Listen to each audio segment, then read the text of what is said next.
Gentili telespettatori, ben ritrovati all'ultima puntata di Rosso e Nero prima della pausa estiva. Chiudiamo questo ciclo con un argomento, uno scenario da fantapolitica, ma forse anche no.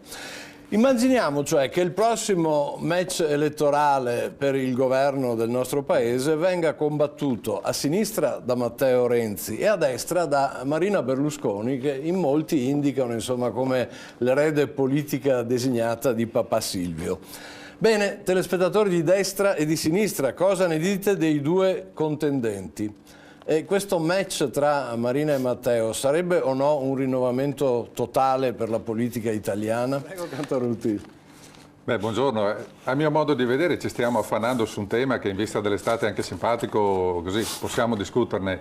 Mi chiedo però se ci sia oggi in Italia anche una sola persona che possa disporre degli strumenti necessari per risolvere i problemi che abbiamo. Mi spiego, che vada a governare il paese Renzi, che vada a governare il paese Marina Berlusconi, che può essere anche una brava manager, non lo so, mi astengo dal giudizio perché non la conosco sotto questo profilo, ma non la conosco neanche sotto altro profilo, perché dire che è una candidata idonea a governare il paese, vorrei capire sulla base di quali criteri si può esprimere questo giudizio. Ma comunque sia, è un problema oggi come oggi tutto sommato fittizio, perché se la povera, e lo dico ironicamente, Marina Berlusconi si trovasse domani mattina a governare il paese, si ritroverebbe a dover affrontare gli stessi problemi che il padre ha cercato di affrontare per 20 anni senza risolverne, vado a memoria, spero di non essere smentito, nemmeno uno. Vabbè, si dice che c'è un problema strutturale, lei dice che prescinde dal paese. Sono d'accordo. Dopo, vede, Cantarutti, sui criteri, facciamo un esempio, no? Napolitano, in base a quali criteri ha deciso che Mario Monti era adatto? Evidentemente leggendo gli editoriali del Corriere della Sera di Monti, immagino. È retorica, è scontata nel senso che la sua opinione, ma legittima è questa. Non è scontata, io vorrei sapere cosa ne pensano loro, se pensano che uno di questi due possa risolvere il problema. Va bene, oppure se questa è meno retorica. Mi pare che Cantarutti l'abbia già detto, sostanzialmente anche lei ha già detto questo, che non è questione condivido pienamente questa impostazione, resto convinto, come dicevo prima, che chiunque vada a governare non abbia gli strumenti per risolvere i problemi dell'Italia. Quindi facciamo le estrazioni invece che le elezioni. No, adesso facciamo estrarre a un bambino bendato, che è la stessa cosa. Ma se le piace questo sistema io gliene propongo un altro adesso, perché si continua a voler dire, vediamo se Renzi da un lato o Marina Berlusconi dall'altro sono quelli che possono raccogliere il consenso degli italiani. Attenzione, sono l'espressione di due forze politiche, il PDL da un lato e il PD dall'altro, che messi insieme hanno circa poco più del 50% dei voti.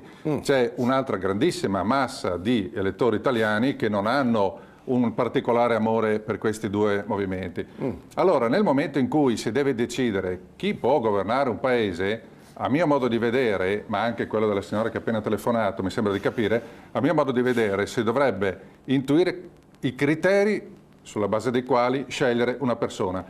Premesso che i criteri fino ad oggi, quali sono stati? Da un lato, lo diceva Cesaro poco fa, da un lato il criterio era quello del conto in banca, dall'altro era quello degli appoggi dei poteri forti cosiddetti, provo a individuare un terzo criterio sulla base del quale rispondo alla sua domanda. Premesso che nessuno di questi due, secondo me, potrebbe dare anche solo una piccola mano a risolvere i problemi del Paese, chi è che li potrebbe risolvere? Una persona che ha dimostrato nel corso degli anni non di essere un bravo imprenditore, perché essere un bravo imprenditore è una cosa encomiabile, imprenditore, professionista, manager, quello che vuole, ma non è garanzia di saper amministrare un Paese dove entrano in gioco delle sensibilità umane e politiche che nulla hanno a che fare con i conti di un'azienda, dove vige la regola di far quadrare i conti. È una cosa ben diversa. Allora andiamo a vedere chi ha saputo amministrare bene. Qui in Veneto abbiamo per esempio degli ottimi esempi di amministratori che potrebbero, a mio modo di vedere... Faccia un nome. Luca Zaia potrebbe, per esempio, che non è del mio movimento, però come governatore del Veneto ha dato ottima prova di sé. Non è neanche, non voglio fare un plauso al collega in studio del PDL, ma è una persona che come governatore del Veneto ha saputo governare bene questa regione in tempi ben diversi da quelli di Vacche e Grasse in cui ha governato Galan. Non se ne è accorto nessuno, Cantarutti, però può darsi che abbia governato bene. Vabbè, dai, questa è l'opinione. No, ma anch'io, ma Cantarutti non devo difendere Zaia.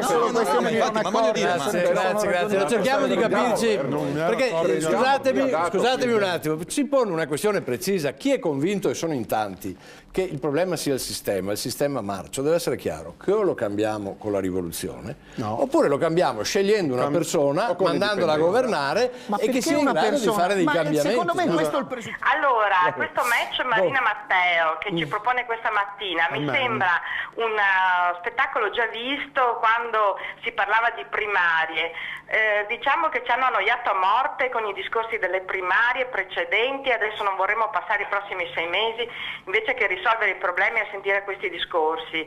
Però mi piacerebbe sapere, e condivido assolutamente il discorso che è stato appena fatto sulla democrazia, cioè sulla scelta che i cittadini hanno come diritto fondamentale di potersi esprimere, la democrazia diretta, e in questo senso credo che i veneti, mi pare di aver capito recentemente, verranno chiamati a esprimersi in modo diretto e democratico secondo un discorso di indipendenza che lei non ama sentire. Comunque la domanda è questa. Marina Matteo, meglio indipendenti forse, no? Sentiamo cosa dicono i veneti. Vabbè, no, mi pare, signora, che non per carità, al di là di quello che mi aspetto io, ma mi sembra che non vogliono farlo fare sto referendum. No, non è vero, direttore. Però hanno sbagliato i giornali di oggi. Io faccio parte della commissione e le posso assicurare che verrà fatto quando? No, io le posso assicurare che i titoli che ho visto da un giornale esattamente contrari rispetto a quelli dell'altro giornale sono totalmente fuori strada. Vabbè. Assolutamente. Vorrei capire dai tanti telespettatori di destra o di sinistra come giudicano il referendum questi... si fa. Si fa, benissimo. Secondo me non mettiamola stanno di telefonando né quelli di